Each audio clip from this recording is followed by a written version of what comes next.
High, আজ আমি তোমাদের সঙ্গে শেয়ার করব গন্ধরাজ চিকেন।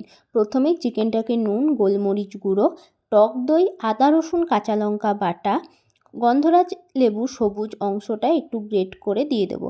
আর দিয়ে দেবো একটু গন্ধরাজ লেবুর রস, সামান্য পরিমাণে তেল দিয়ে চিকেনটাকে ভালোভাবে ম্যারিনেট করে 1 ঘন্টার জন্য রেখে দিতে হবে।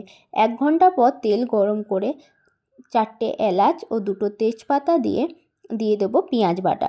পেঁয়াজটাকে একটু ভেজে নিয়ে দিয়ে দেবো আদা রসুন কাঁচা লঙ্কা বাটা, সামান্য নুন আর দিয়ে দেবো ম্যারিনেট করা চিকেনটাকে ভেজে নেবো 4-5 মিনিটের জন্য।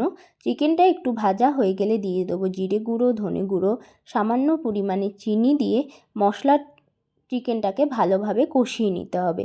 চিকেনটা কষানো হয়ে গেলে দিয়ে দেবো পরিমাণ মতো জল। এখানে আমি ম্যারিনেশনের থেকে যে জলটা বেরিয়েছে সেটা ইউজ করেছি। এরপর ভালোভাবে ঢাকা দিয়ে ফুটিয়ে নিয়ে ঢাকনা খুলে 2টো চেরা কাঁচা লঙ্কা, কয়েকটা স্লাইস করা গন্ধরাজ লেবু ও পাতা দিয়ে নামিয়ে নিলেই রেডি গন্ধরাজ চিকেন।